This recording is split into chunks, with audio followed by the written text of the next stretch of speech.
Dassasaa Birruu, Baaroo Tumsaa, Oromoo Qilxuu, Jaarraa Abbaa Gadaa, Abishoo Garbaa, Hayilee Fidaa, Maannoo Mazannir, Hayila Maariyaam Gammadaa, Garasuu Dhukii, Asaffaa Shaaroo Namni, Bakar Abdii, Caalii Shonee, Oliiqaa Dingilii fi naannoo Tigray keessaa muraasa to'achuu Dr. Dabratsiyoon himu. Godina Koonsootti wal dhabdee akka haaraatti torbee darbirra uumame lubbuun namoota darbuuf manneen opereeshinii lixa Oromiyaatti gaggeeffamaa jiru maal irraa jira kan jedhuu fi tajaajila bilbilaa adda cite irratti. Kan namoonni gara 169 ta'an harka isaanii caasaa nageenyaatti kennanii akka to'ataman namoonni dugda duubaan hordoffii godhanii. Dr. Hussein Kadir irratti beellamni biraa qabamuu fi oolmaa dhaddachaa har'aas isinitti himna. Saganticha kan isiniif dhiyeessu Anzaala Lamtaa Addisaati. Yuunivarsiitii Finfinneetti diinii kolleejjii barumsaa fi qorannaa sirna naamusaa kan ta'an Dr. Hussein Kadir har'a mana murtii aanaa laga xaafootti dhiyaachuun poolisiin ammas guyyaa beellamaa irratti gaafateera. Dr. Hussein Kadir namoota ajjeefamuu Haacaaluu Hundeessaatiin booda to'annoo jala oolan keessaa tokko. Abokaatoon isaanii obbo Kadir Bulloo Dr. Hussein jeequmsa bara 2012 godinaalee fi magaalota Oromiyaa garaagaraa keessatti ka'uun lubbuu namaa fi qabeenya balleessa yaadaa fi loojistikiin deeggaraa ture jedhamuun shakkamanii akka turan himan. Habtaamuu Xibabuutu dubbise. Beellama irratti gaafii biraa qabatanii dhiyaatan dhallee maali ka jedhu beellama gaafatanii irratti dhimmi kun kan raawwate godina Oromiyaa adda addaa keessatti waan ta'eef dhimma kana qulqulleessuuf gareen qorannaa ijaarame bobba'e waan jiruuf kunis fageenya waan qabuuf beellamni nuuf kenname keessatti xumuruu hin dandeenye. Kanaafuu ragaa adda addaa ragaa teeknikaa waan adda addaa dhiyeessuu akka dandeenyu dabalataan guyyaan 14 akka nuuf kennamu kan jedhu gaafii gaafatanii turan. Nama kanarratti armaan dura yakka baay'ee yeroo artisaayidhaan tureessan isaan qabatee shakkamee akkuma nama kaabanii hojii ashanii beellama mana hidhaarra ture erga qorataniin booda xalaa gaafa 13/2013 barreeffame maal jedhame namni kuni yakki amma ittiin inni shakkame kuni kan akka fakkeenyaaf jawaarii wal qunnamtii qabdaa mootummaa irratti jeequmsa adda addaa yookaan mormii adda addaa kaaftaa kan jedhu kan kaasan yoo ta'e haa ta'u malee abbaan alangaa erga qorateen booda koreen kuni Oromiyaa irraallee abbaan alangaa poolisii fi mootummaa lachuu irraa bakka taa'ee qorataniiti namni kuni yakka wayiituu hin qabu bilisaa jedhamee gadhiifamee ture. Haa ta'u malee poolisiin kana kabajee gadhiisuu dhabuudhaan achiin booda immoo akka waan kan bara 12 inni yakka wayii keessa jiru fakkeessanii iddaan bayyanni karaa dhiyaate. Manni murtii poolisiin gaafatteef qofa nama tokko ajaja kennuu hin qabu. Yeroo nama kennameef gahaadha. Namni kun yakka wayiituu hin qabu. Wanna nama waldaa barsiisotaa kan jedhame kun yoo taate waldaa barsiisotaa ta'uun seera taate mirga ofii gaafachuu akka danda'uuf gurmaa'uunis mirga isaati. Haa ta'u malee namni kun kan jedhe ani waldaa miseensummaa wayiituu hin qabu. Miseensallee kan ta'e ani waldaa hayyoota mootummaa mataan isaa uume san qofa. Kana waan ta'eef ani bakka akkanaatu oolee hin jiru. Kanaafuu ammoo kan jenne ragaa nama dhiyaataa jiru kun bakka adda addaa ragaan dhiyaateera jedhameera. Even warra security irraa dhiyaatee gara xalaan barreeffame isa keessa rakkoo inni uume kan jiru akka hin jirre xalaan barreeffamee bakka jirutti nama kanarratti yeroo beellama gaafatu jechuun mana murtiitti gargaaramanii namni kaayyoo siyaasaa akka hidhamu godhaadha. Kun ammoo seeraan ala jennee hin falmine. Kanaaf manni murtii yeroo dhumaatiif jedheeti beellama isaa gaafa guyyaa 7 qofa gaafa 16 ji'a 3ffaa akka lakkoofsa Habashootaa 2013tti sa'a 4tti beellama. Koonsootti wal dhabdee akka haaraatti torbee darbirraa kaasee ka'e namoonni lubbuu dhabanii gariinis miidhamanii hospitaala sagan galuun wal'aanamuun gabaafamee jira. Lola haga ammaatti ta'aa tureen manneen jireenyaa gubatanii jiraattotni 70 ta'anis buqqa'u itti gaafatamaan bulchiinsaaf nageenya godinichaa obbo Hasan Wallaaloo himaniiru. Yaadata Biraanu. Godinni Koonsoo akka godinaatti erga hundooftee ganna 2 guutuufi haa ta'u malee humnoonni godinichaa caasaan aanaanuuf mala jedhan hokkora uumaniin nageenyi boora'aa jira jedhama. Obbo Ormaalee Ugaandee abbaan isaa ganna 50 naannichatti beekamtii qaban dura ajjeefamuu dubbata. Abbaate Sagangannet የሚባል ቀበሌ ላይ ይኖራል. Abbaan koo ganda Sagangannet jedhamtu keessa jiraatu ture. Yeroo hunda dhugaa dubbachuudhaan beekamu. Mana kadhannaa keessattis dursummaan tajaajilaa turani. Sanarraa ka'uun ture. Naannoo sanatti bakkee rakkoon itti dhalatutti jaarsummaan akka araarsaniif mootummaan kan muudeen aanaan akka nuuf hin deebineef hojjetaa jiru jechuun sanbata duraa naannoo sa'aatii 9 keessa mana keessatti osoo kadhannaarra jiranii marsuun mana cabsanii rasaasaan ajjeesanii obboleettii koo madeessanii haadha koo fi ijoollee isaan waliin turan 2 ukkaamsuun fuudhaniiru. Maal keessa akka jiran waaqa qofatu beeka. Akka inni jedhutti daandiin cufamee reeffi abbaasaa karaa itti socho'u dhabee guyyoota 3 erga tureen booda bakka silaa kabajaan awwaalamuuf malan hafee mooraa waajjira mootummaa keessatti akka boqotan godhame. Kan qalbii kiyya cabse ammoo abbaa kiyya biyya itti uwwisee gara waaqa isaaniitti geggeessuu hafuu kootii jedha obbo Ormaaleen. Humnoonni nagaa kabachiisan achi jiraatanis uummanni hokkaramuurraa bilisa akka hin taanetu himama.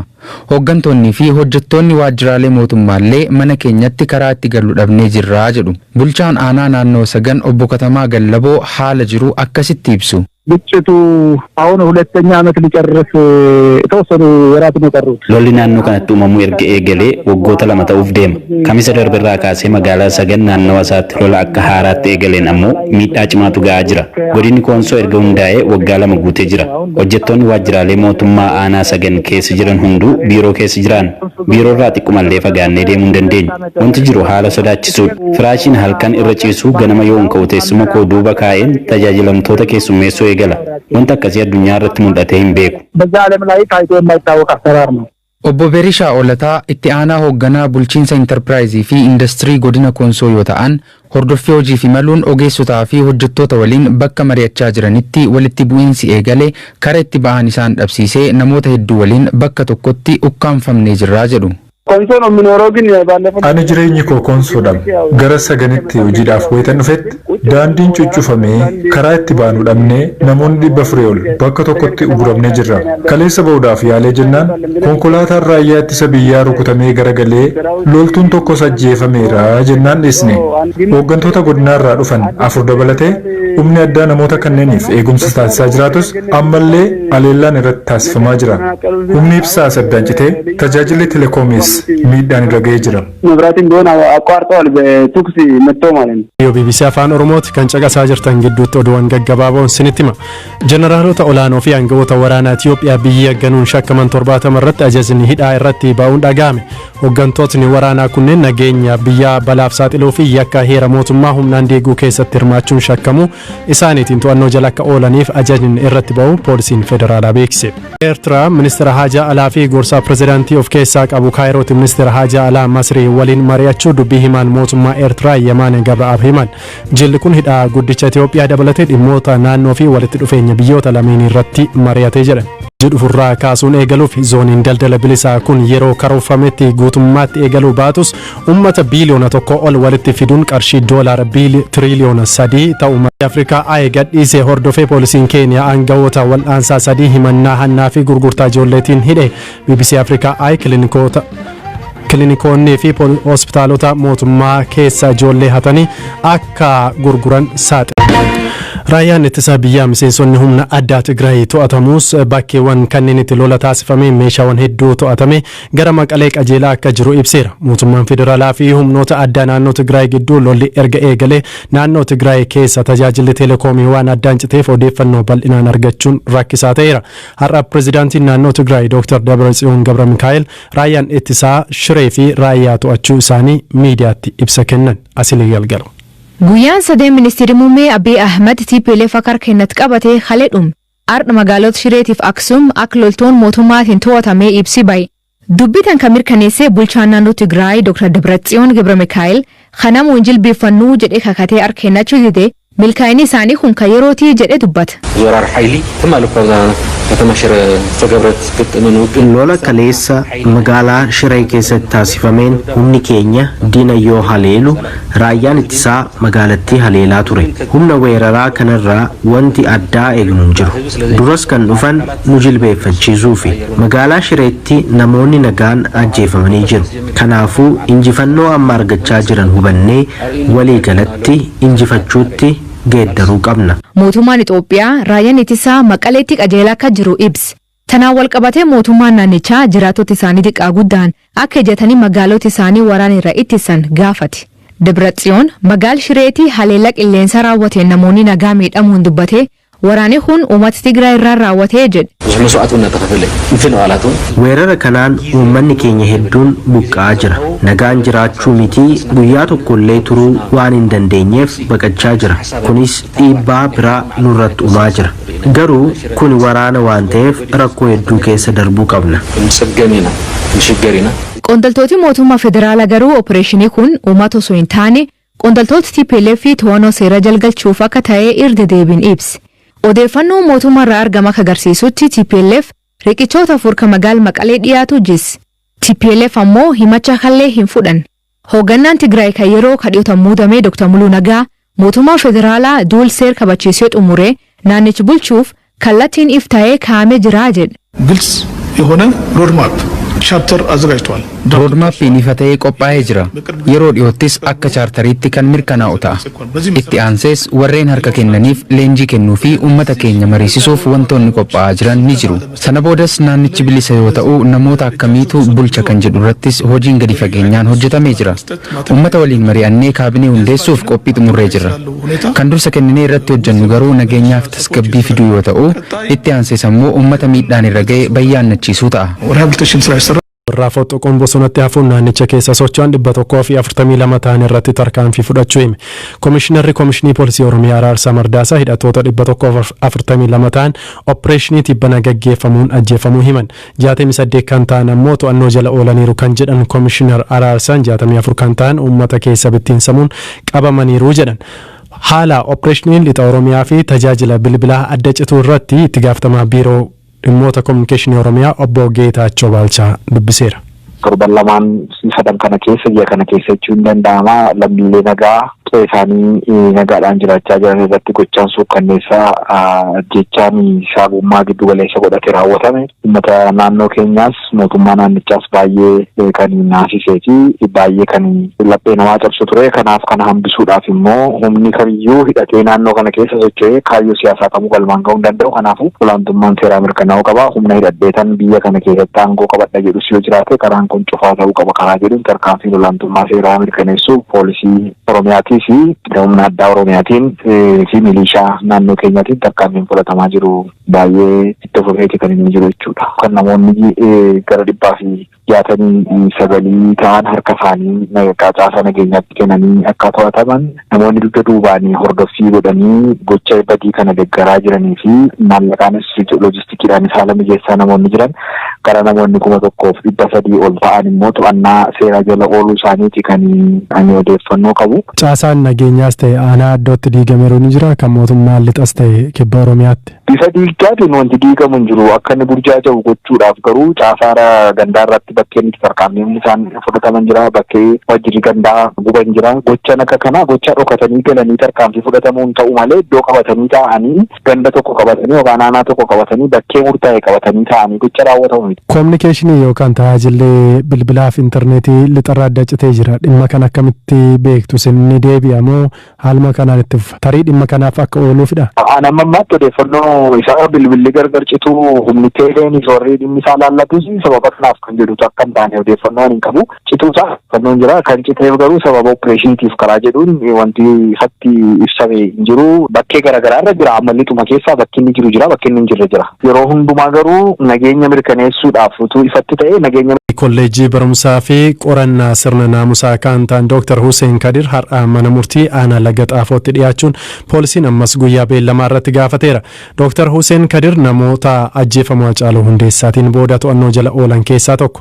Abokaatoon isaanii obbo Kadir Bulloo Dr. Hussein jeequmsa bara 2012 godinaalee fi magaalota Oromiyaa garaagaraa keessatti ka'uun lubbuu namaa fi qabeenya balleesse yaadaa fi loojistikiin deeggaraa ture jedhamuun shakkamanii akka turan himan. Habtaamuu Xibabuutu dubbise. Beellama irratti gaafii biraa qabatanii dhiyaatan dhallee maali ka jedhu beellama gaafatanii irratti dhimmi kun kan raawwate godina Oromiyaa adda addaa keessatti waan ta'eef dhimma kana qulqulleessuuf gareen qorannaa ijaarame bobba'e waan jiruuf kunis fageenya waan qabuuf beellamni nuuf kenname keessatti xumuruu hin dandeenye. Kanaafuu ragaa adda addaa ragaa teeknikaa waan adda addaa dhiyeessuu akka dandeenyu dabalataan guyyaan kun afurii akka nuuf kennamu kan jedhu gaafii gaafatanii turan. Nama kanarratti armaan dura yakka baay'ee yeroo artiisaayitaa beesan isaan qabatee shakkamee akkuma nama kaabanii hojii shanii beellama mana hidhaarra ture.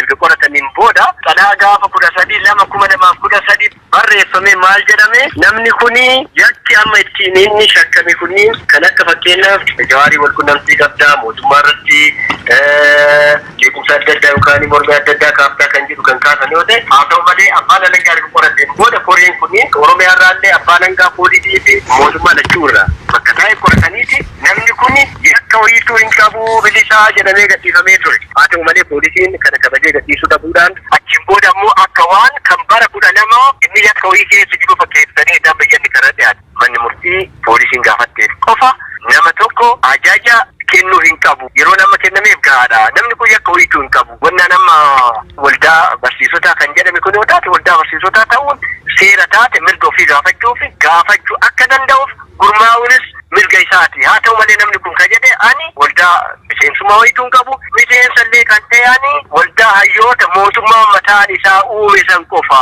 Kana waan ta'eef ani bakka akkanaatu oolee hin jiru. Kanaafuu ammoo kan jenne ragaa nama dhiyaataa jiru kun bakka adda addaa ragaan dhiyaateera jedhameera. Even warra security irraa dhiyaatee gara xalaan barreeffame isa keessa rakkoo inni uume kan jiru akka hin jirre xalaan barreeffamee bakka jirutti nama kanarratti yeroo beellama gaafatu jechuun mana murtiitti gargaaramanii namni kaayyoo siyaasaa akka hidhamu godhaadha. Kun ammoo seeraan ala jennee hin falmine. Kanaaf manni murtii yeroo dhumaatiif jedheeti beellama isaa gaafa guyyaa 7 qofa gaafa 16 ji'a 3ffaa akka lakkoofsa Habashootaa 2013tti sa'a 4tti beellama qabee.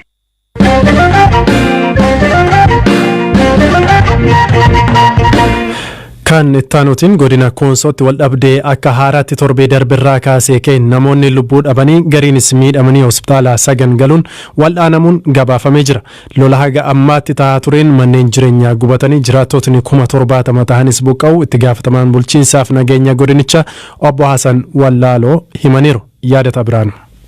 Godinni Koonsoo akka godinaatti erga hundooftee ganna 2 guutuufi haa ta'u malee humnoonni godinichaa caasaan aanaanuuf mala jedhan hokkora uumaniin nageenyi boora'aa jira jedhama. Obbo Ormaalee Ugaandee abbaan isaa ganna 50 naannichatti beekamtii qaban dura ajjeefamuu dubbata. አባቴ ሰገንገነት የሚባል ቀበሌ ላይ ይኖራል። Abbaan koo ganda sagangannet jedhamtu keessa jiraatu ture. Yeroo hunda dhugaa dubbachuudhaan beekamu. Mana kadhannaa keessattis dursummaan tajaajilaa turani. Sanarraa ka'uun ture naannoo sanatti bakkee rakkoon itti dhalatutti jaarsummaan akka araarsaniif mootummaan kan muudeen aanaan akka nuuf hin deebineef hojjetaa jiru jechuun sanbata duraa naannoo sa'aatii 9 keessa mana keessatti osoo kadhannaarra jiranii marsuun mana cabsanii rasaasaan ajjeesanii obboleettii koo madeessanii haadha koo fi ijoollee isaan waliin turan 2 ukkaamsuun fuudhaniiru. Maal keessa akka jiran waaqa qofatu beeka. ያድርጉ የሚያውቀው ነገር የለም እግዚአብሔር ብቻ ያውቃል። Akka inni jedhutti daandiin cufamee reeffi abbaasaa karaa itti socho'uu dhabee guyyoota 3 erga tureen booda bakka silaa kabajaan awwaalamuuf malan hafee mooraa waajjira mootummaa keessatti akka boqotan godhame. Kan qalbii kiyya cabse ammoo abbaa kiyya biyya itti uwwisee gara waaqa isaaniitti geggeessuu hafuu kootii jedha obbo Ormaaleen. Humnoonni nagaa kabachiisan achi jiraatanis uummanni hokkaramuurraa bilisa akka hin taanetu himama. Hooggantoonni fi hojjettoonni waajjiraalee mootummaallee mana keenyatti karaa itti galu dhabnee jirraa jedhu. Bulchaan aanaa naannoo Sagan obbo Katamaa Gallaboo haala jiru akkasitti ibsu. ግጭቱ አሁን 2ኛ ዓመት ሊጨርስ የተወሰኑ ወራት ነው ቀሩት። Lolli naannoo kanatti uumamuu erga eegalee waggoota 2 ta'uuf deema. Kamisa darbirraa kaasee magaalaa Sagan naannawa isaatti lola akka haaraatti eegaleen ammoo miidhaa cimaatu ga'aa jira. Godinni Koonsoo erga hundaa'ee waggaa 2 guutee jira. Hojjettoonni waajjiraalee mootummaa aanaa Sagan keessa jiran hunduu biiroo keessa jiran. Biiroo irraa xiqqoomallee fagaannee deemuu hin dandeenyu. Wanti jiru haala sodaachisuudha. Firaashiin halkan irra ciisuu ganama yoo hin ka'u teessuma koo duuba kaa'een tajaajilamtoota keessummeessuu eegala. Wanti akkasii addunyaa irratti mul'atee hin beeku. በዛ ዓለም ላይ ታይቶ የማይታወቅ አሰራር ነው። Obbo Berishaa Olataa itti aanaa hoogganaa bulchiinsa intarpiraayizii fi industirii godina Koonsoo yoo ta'an hordoffii hojii fi maluun ogeessotaa fi hojjettoota waliin bakka mari'achaa jiranitti walitti bu'iinsi eegalee karaa itti ba'an isaan dhabsiisee namoota hedduu waliin bakka tokkotti ukkaanfamnee jirraa jedhu. Konsoon ominooroo gin baallafan. Ani jireenyi koo konsoodham. Gara saganitti hojiidhaaf wayitan dhufetti daandiin cuccufamee karaa itti baanu dhabnee namoonni 400 ol bakka tokkotti uguramnee jirra. Kaleessa ba'uudhaaf yaalee jennaan konkolaataan raayyaa ittisa biyyaa rukutamee garagalee loltuun tokkos ajjeefameera jennaan dhiisne. Hooggantoota godinaarraa dhufan 4 dabalatee humni adda. Sasaabirruu Baarootumsaa Oromoo Qilxuu Jaarraa Abbaa Gadaa Abishoo Garbaa Hayilee Fidaa Maannoo Mazannir Hayila Maariyaam Gammadaa Garasuu Dhukii Asaffaa Shaaroo Namni Bakar Abdii Caalii Shonee